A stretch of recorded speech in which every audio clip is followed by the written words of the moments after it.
Hey there, Jeff Lerner here, and today we are talking about the law of attraction.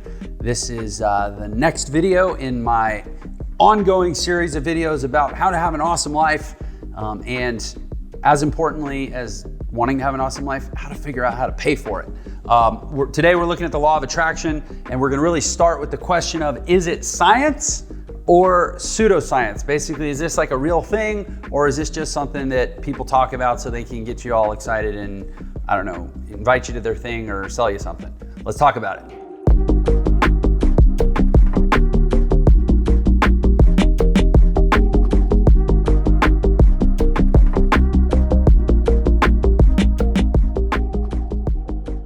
Okay, so law of attraction. Like, let's talk about this law.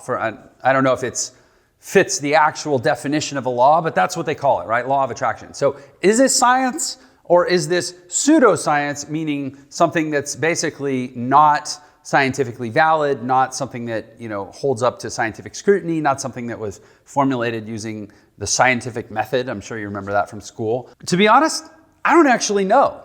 And to some degree, I don't really care. Because I'm not a scientist, I'm not an expert on the scientific method. I don't think that I get to go around dubbing what is science and what isn't. And I'm not a lawyer. I don't know if I get to decide that things are laws or not. And I'm not a theologian, and I don't get to decide if things are moral laws or not. But here's what I know, is that the law of attraction actually does have value in this world. It has actual, real, tangible, that I've observed with my own eyes, results-based value in this world. Now, when I say that, there's a question of, causality, right? Is it the chicken or the egg? Is the law of attraction something where the results happen because the law is true, or is the law true because when you do certain things, certain results tend to happen, and then you can, say that, it's because of some attraction principle. Again, who cares? At the end of the day, it's not a very high yield endeavor to go through life trying to figure out the definitions of everything. What is a law versus a theory versus a practice versus standard versus behavior versus coincidence? What is science versus pseudoscience versus metaphysics versus belief versus ritual versus habit versus, self-fulfilling prophecy? Who cares? At the end of the day, for where I'm coming from and for the purpose of these videos and the purpose of my channel and the mission of my life, helping people have an awesome life is about getting results. And I will say, from experience, law of attraction gets results. Why? Who can say? It's not my place. Let's define the law of attraction. The law of attraction basically says you get what you give. What you put out there, you tend to attract back into your life. Like attracts like. It's all about energy. So the energy you put out tends to bring back things that again, there's different language around this, things that vibrate on the same frequency, things that resonate with the same energy. There's this concept of whatever you feed gets bigger. So if you focus on positive things, you'll tend to attract more positive things to your life. And again, cause, effect, who cares? The fact is, it works to be this way.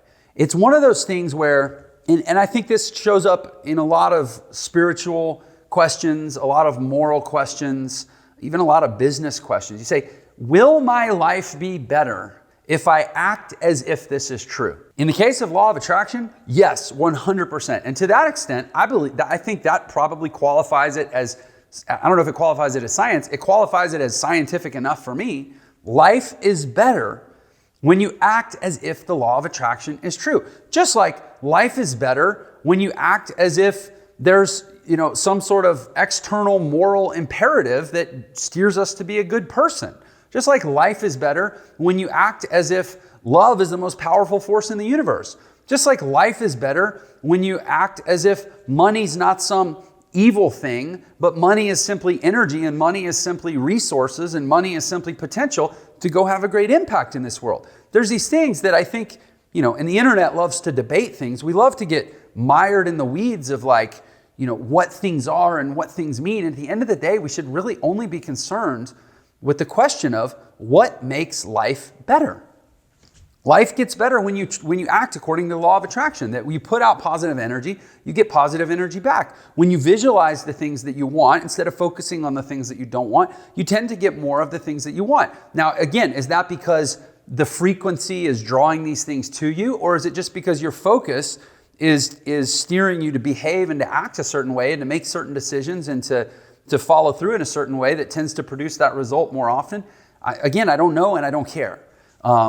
But I definitely believe that acting as if the law of attraction is a real thing is a smart choice. And, I've spent the last 12 years of my life, as of the time that I'm shooting this video, in some way, shape, or form involved in, I realize it now, I call it the awesome life business. I didn't used to call it that. But basically, I'm in the business, I've chosen a career, I've chosen a life of helping people have a more awesome life.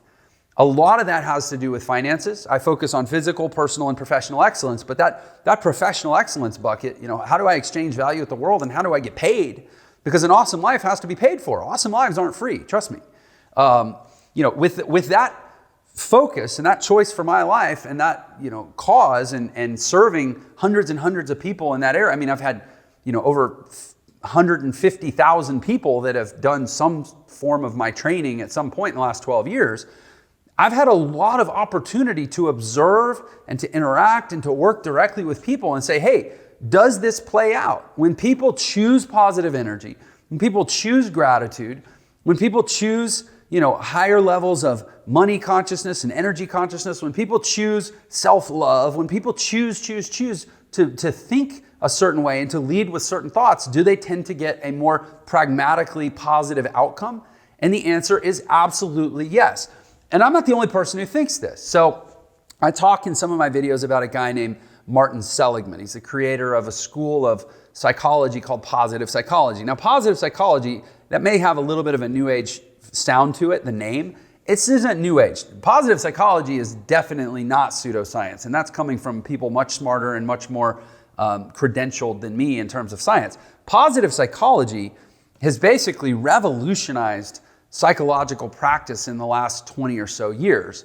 And basically, positive psychology is all about, rather than having a psychology of disease or deficit or weakness or trying to fix our brokenness, positive psychology is a psychological method and a psychological model that says, let's focus on our strengths, let's focus on our health, let's focus on our excellence, let's focus on the things that are well about us and try to amplify them. Instead of trying to fix the things that are broken, let's try to grow the things that are working. That's basically the premise of positive psychology. And it has worked wonders in academic and clinical and just real world settings. It has revolutionized the outcome of psychological treatment for people.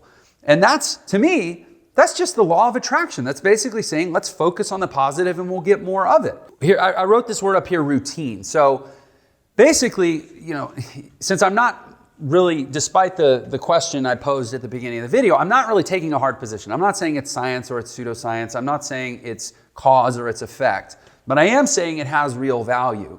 And the most important takeaway from this video would be, how can you actually apply it and create it and put it into practice in your day-to-day life? Because of what I do for my life, I study methods and I read books and I look at the different ways that people have put this stuff into practice in their life. At a practical level, the most valuable thing that I found that's basically, to me, it's architecting law of attraction into the foundation of our life is basically something by a guy named Hal Elrod, and he has a book called Miracle Morning.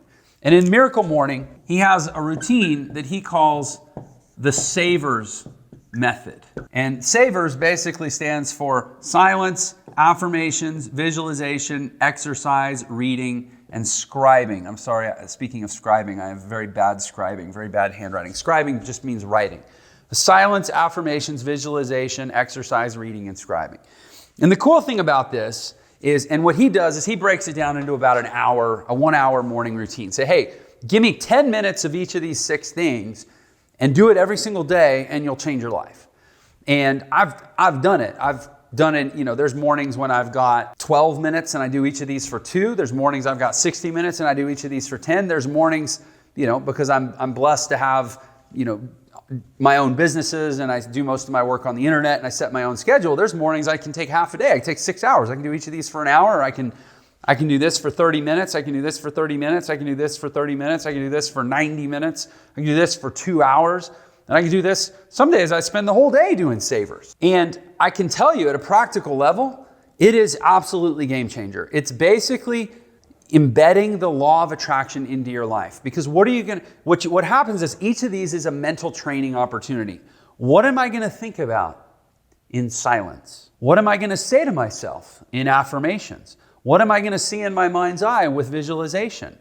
What conversation am I going to have with myself when I'm pushing myself in exercise? What am I going to choose to take in, to consume when I read? And what am I going to choose to output when I scribe, when I write? Every one of those is a different format of disciplining your mind to practice law of attraction methods, to say what you put out is what you'll get back. Focus on positive, focus on what you want more of.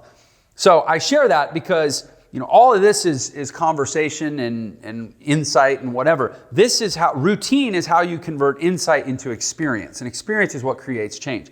If you start experiencing this in your life on a daily basis and you couple it with, again, not a belief in the law of attraction. It doesn't really matter if you believe it. Just a commitment to practicing as if it were true, as if it were science, as if it were real, because your life will be better. One of the things that Martin Seligman talks about in positive psychology, and he's got a number of books about it that you can read. One of the things he consistently comes back to is saying, what will the quality of your life be based on the story that you choose to tell yourself?